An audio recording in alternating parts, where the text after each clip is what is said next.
Hello viewers, welcome to my channel.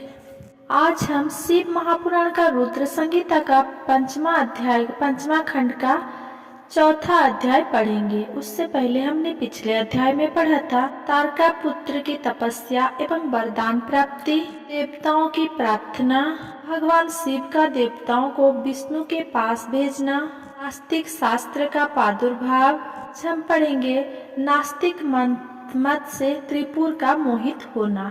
Narad ji ने पूछा, हे ब्रह्मदेव, उन तीनों महाबलशाली दैत्यराजों ने उन मायावी और पाखंडी अरिहो और उनके शिष्य द्वारा शिक्षा ग्रहण होने पर वहाँ क्या हुआ?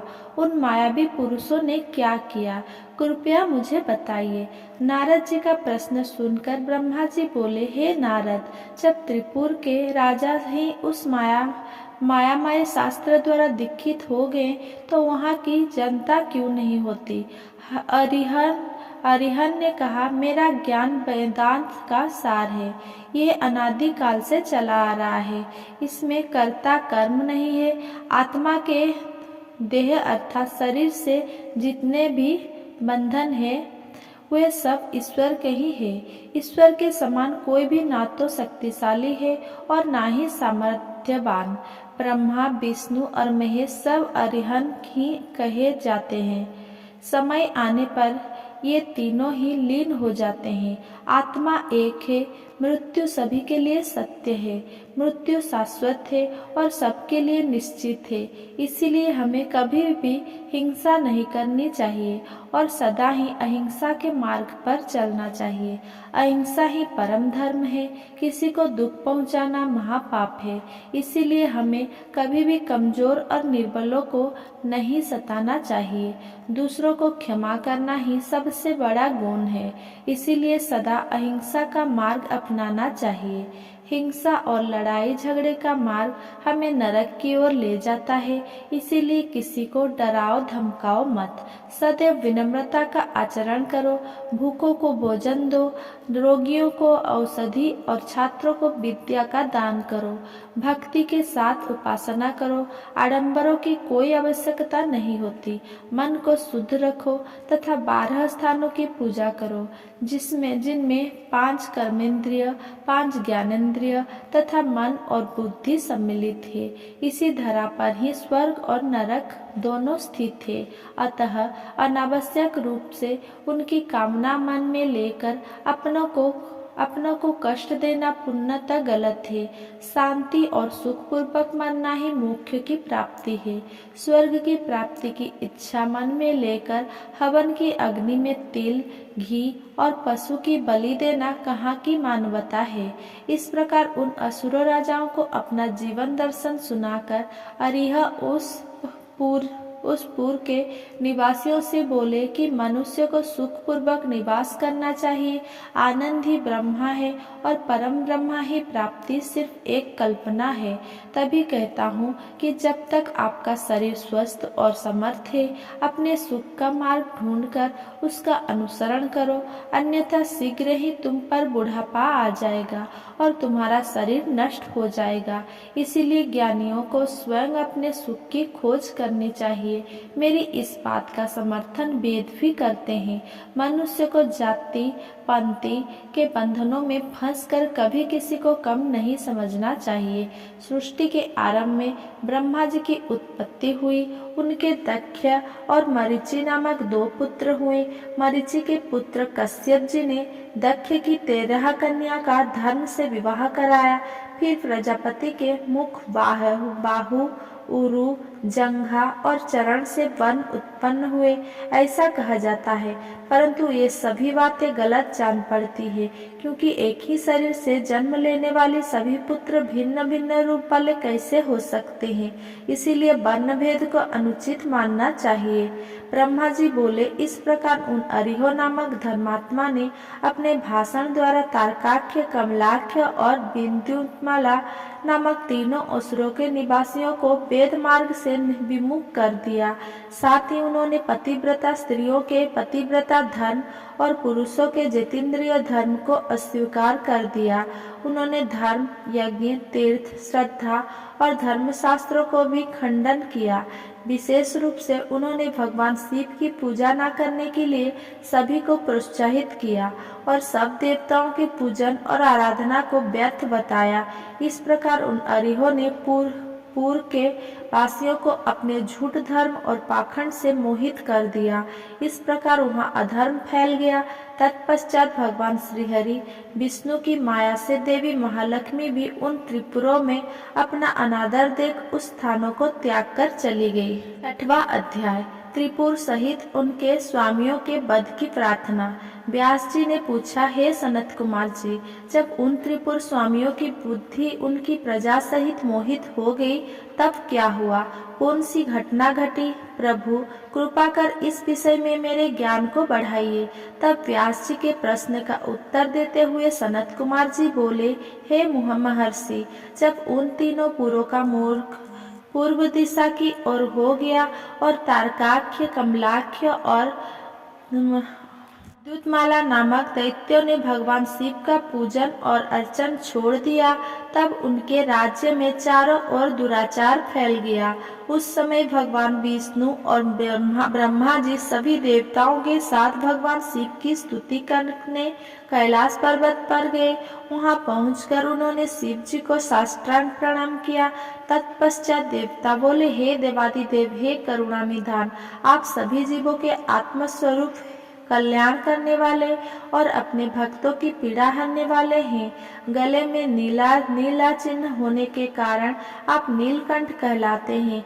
हम हाथ जोड़कर आपको प्रणाम करते हैं। आप सब प्राणियों एवं देवताओं के लिए वंदनीय है तथा सबकी बाधाओं और विपत्तियों को दूर करते हैं। भगवान, आप ही रजोगुण, तमोगुण और सतोगुण के आश्रय से ब्रह्मा, विष्णु और महेश के अवतार धरकर जगत की सृष्टि, पालन और संहार करते हैं। आप ही अपने भक्तों को इस भवसागर से पार कराने वाले हैं।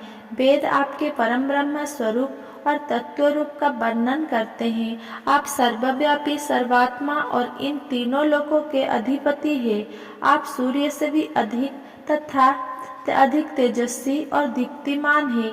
हम आपको नमस्कार करते हैं। आप ही इस प्रकृति के प्रवर्तक हैं तथा सब प्राणियों के शरीर में रहते हैं। ऐसे परमेश्वर को हम प्रणाम करते हैं। हे शिव शंभु, तारकाख्य, कमलाख्य और विद्युतमाला नामक त्रिपुर स्वामियों ने हम देवताओं को अनेकों प्रकार से परेशान कर प्रताड़ित किया है। वे देवताओं का विनाश करने के लिए उन्मुख है। हे प्रभु, हम आपकी शरण में आए हैं। भगवान, उन असुरों का विनाश करके हमारी रक्षा कीजिए। इस समय तीनों असुरों ने धर्म मार्ग को छोड़ दिया है और नास्तिक शास्त्र का पालन कर रहे हैं। आपकी इच्छा के अनुरूप तारकाख्य, कमलाख्य और विद्युतमाला तीनों धर्म कर्म से विमुख हो गए हैं।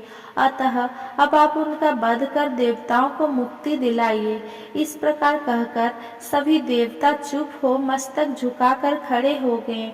तब भगवान शिव बोले, हे देवताओं, तारकाख्य, कमलाख्य और विद्युतमाला तीनों ही यद्यपि धर्म से विमुख होकर धन, वैभव और ऐश्वर्य रूप में डूबकर सब कुछ भूल गए हैं, परंतु फिर भी वे मेरे असीम भक्त रहे हैं।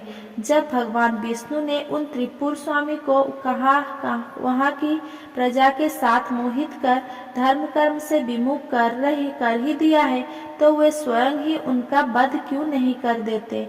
शिव जी के ये वचन सुनकर ब्रह्मा जी बोले, हे परमेश्वर, आप भक्त वत्सल है। पाप आपसे कोसों दूर भागता है। प्रभु, आपकी आज्ञा के बिना इस जगत में पत्ता तक नहीं हिलता। भगवान, आपकी इच्छा के अनुरूप ही विष्णु जी ने उन सब को मोहित कर पथभ्रष्ट किया है। अब आप उन त्रिपुर स्वामियों का वध करके इस जगत का उद्धार कीजिए। प्रभु, आप तो इस जगत का आधार है। हम सब आपके सेवक हैं और आपकी आज्ञा के अनुसार कार्य को पूरा करते हैं। आप सम्राट और आपकी प्रजा है। आप सम्राट हैं और हम आपकी प्रजा है। ब्रह्मा जी के इन वचनों को सुनकर भगवान शिव प्रसन्न होकर बोले, हे ब्रह्मा, आप मुझे देवताओं का सम्राट कह रहे हैं, पर आप ऐसा कैसे कह सकते हैं, जबकि आप जानते हैं कि मेरे पास ना तो कोई दिव्य रथ है और ना ही कोई सारथी है। फिर भला मैं कैसे उन सब सर्व सुविधा संपन्न त्रिपुर स्वामियों को युद्ध में परास्त कर पाऊंगा। मेरे पास तो धनुष भी नहीं है जिससे मैं उन दैत्यों का वध कर सकूं। भगवान शिव के यह कहते ही सब देवता प्रसन्न हो गए। उन्होंने कहा कि प्रभु, यदि आप उनका वध करने के लिए तैयार हैं तो हम सभी आपके लिए रथ तथा अन्य शस्त्र सामग्री का प्रबंध कर देंगे। 7वां अध्याय, देवताओं द्वारा शिव स्तवन। सनत कुमार जी बोले, हे व्यास जी, जैसे ही शरणागत भक्त वत्सल भगवान शिव ने देवताओं की प्रार्थना स्वीकार कर तारकाख्य, कमलाख्य और विद्युतमाला का वध करने का मन बनाया, उसी समय देवी पार्वती अपने पुत्र को गोद में लेकर वहां आई। तब जगत जननी माँ जगदम्बा को आता देखकर ब्रह्मा, विष्णु सहित अन्य देवताओं ने हाथ जोड़कर उन्हें प्रणाम किया। अपने पुत्र को देख भगवान शिव उन्हें प्यार करने लगे। तब देवी पार्वती भगवान शिव को अपने साथ लेकर अपने भवन के भीतर चली गई। भगवान शिव के इस प्रकार बिना कुछ कहे अपने भवन में चले जाने के कारण सब देवता बहुत दुखी हो गए, परंतु उन्होंने वहीं खड़े रहकर भगवान शिव की प्रतीक्षा करने का निर्णय लिया। उस समय वे दैत्य के भाग्य की प्रशंसा करने लगे। वे सब देवता वहीं शिव जी के भवन के द्वार पर खड़े रहे थे। तभी भगवान शिव प्रशंसा करने लगे। वे सब देवता वहीं शिव जी के भवन के द्वार पर खड़े थे। तभी भगवान शिव के गण ने अपने स्वामी के द्वार के सामने भीड़ जमा देखकर उन पर आक्रमण कर दिया। देवता इस अनजान खतरे से संभल ना सके और अपने प्राणों की रक्षा के लिए इधर उधर दौड़ने लगे। कई साधु और ऋषिगण गिर पड़े। चारों ओर हाहाकार मच गया। तब भयभीत होकर सब देवता भगवान श्रीहरि विष्णु की शरण में गए। देवताओं की समझाते हुए श्रीहरि विष्णु ने कहा, देवताओं तथा मुनिगण, आप लोग क्यों इतना दुखी हो रहे हो? महान पुरुषों की आराधना करने में दुख तो आते ही है। इन कष्टों को झेलकर ही भक्त की दृढ़ता बढ़ती है और तब वह अपने आराध्य देव को प्रसन्न कर पाता है। भगवान शिव तो समस्त गणों के अध्यक्ष तथा परमेश्वर है। आप सब मिलकर भगवान आशुतोष की प्रसन्नता के लिए ओम नमः शिवाय, शुभ शुभ, कुरु कुरु, शिवाय नमः ओम मंत्र का 1 करोड़ बार जाप करो।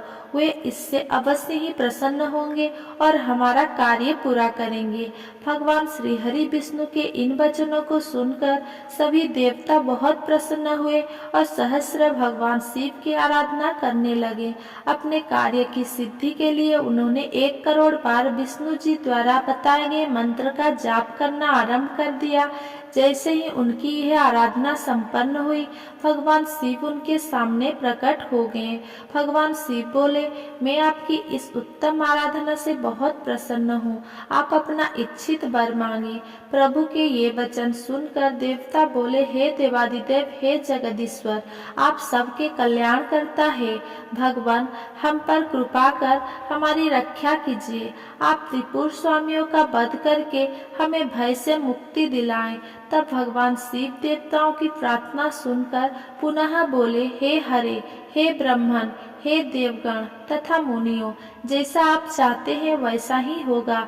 मैं अवश्य ही आपकी आराधना सफल करूंगा। हे विष्णु, आप इस जगत के पालन करता है, इसीलिए त्रिपुर विनाश के लिए आप मेरी सहायता करें।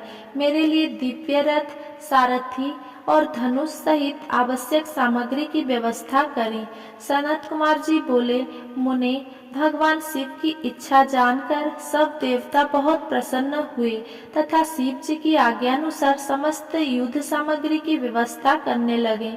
मुने, देवताओं द्वारा शिव जी को प्रसन्न करने के लिए 1 करोड़ बार जपा गया यह मंत्र महान पुण्यदायी है। ये शिव जी को तुरंत प्रसन्न करने वाला तथा भक्ति मुक्ति के मार्ग पर ले जाने वाला है। ये मंत्र शिव भक्तों की सभी कामनाओं और इच्छाओं को पूरा करता है।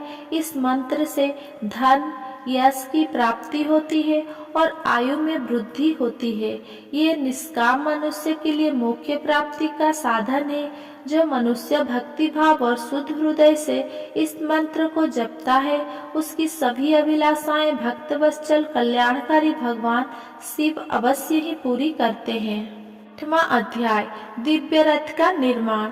व्यास जी ने सनत कुमार जी से पूछा, हे सनत कुमार जी, आप अत्यंत बुद्धिमान और सर्वज्ञ हैं। आपने मुझे अद्भुत शिव कथा सुनाने की कृपा की है। मुनि, जब भगवान शिव ने देवताओं की अभिष्ट कार्यों को पूरा करने के लिए त्रिपुर स्वामियों का वध करने हेतु विष्णु जी से दिव्य रथ का निर्माण करने के लिए कहा, तब विष्णु जी ने क्या किया? दिव्य रथ का निर्माण किसने और कैसे किया? सूत जी बोले, हे मुने, व्यास जी की यह बात सुनकर सनत कुमार जी ने भगवान शिव के चरणों का ध्यान करके कहा, भगवान शिव के लिए दिव्य रथ के निर्माण करने के लिए देवताओं ने अपने शिल्पी विश्वकर्मा को बुलाकर उन्हें कार्य सौंपा। तब भगवान शिव के अनुरूप ही विश्वकर्मा ने उनके लिए रथ का निर्माण किया। उस रथ के समान कोई दूसरा रथ नहीं था। वो दिव्य रथ सोने का बना हुआ था। उस रथ के दाएं पहिए में सूर्य और बाएं पहिए में चंद्रमा लगे हुए थे। सूर्य के पहिए में 12 अरे लगे हुए थे, जो कि 12 महीनों का प्रतिनिधित्व कर रहे थे। चंद्रमा के पहिए में लगे 16 और चंद्रमा की 16 कलाओं का प्रदर्शन कर रहे थे। ब्रह्मांड में विद्यमान अश्विनी आदि 27 नक्षत्र उस रथ के पीछे के भाग की शोभा बढ़ा रहे थे। 6 ऋतु सूर्य और चंद्रमा के बने पहियों की धुरी बने। अंतरिक्ष रथ के आगे का भाग और मंदरांचल पर्वत उस रथ में बैठने का स्थान बना तथा स्वस्वर रथ का बैक बनकर उसे गति प्रदान करने लगा। इंद्रियां उस दिव्य रथ को चारों ओर से सुसज्जित किए थी तथा श्रद्धा रथ की चाल बनी। वेदों के अंग रथ के भूषण तथा पुराण, न्याय, मीमांसा तथा धर्मशास्त्र आदि रथ की शोभा बढ़ाने लगे। महान तीर्थ पुष्कर दिव्य रथ की ध्वज पताका बनकर फहराने लगा। विशाल समुद्र ने रथ के बाहरी भाग का निर्माण किया। गंगा, यमुना आदि पवित्र नदियां स्त्री रूप धारण कर रथ में चंबर डुलाने लगी। स्वयं ब्रह्मा जी उस दिव्य रथ में सारथी बनकर भगवान शिव की सेवा में उपस्थित हुए तथा ओमकार उनके रथ का चाबुक बना। आकार विशाल छत्र बनकर रथ को शोभित करने लगी। भगवान शिव के धनुष का निर्माण करने हेतु शैलराज हिमालय स्वयं धनुष बने, तो नागराज उस धनुष के लिए प्रत्यंचा बने। देवी सरस्वती धनुष की घंटा और भगवान श्रीहरि बाण बने और अग्निदेव ने बाण की नोक में अपनी शक्ति डाली।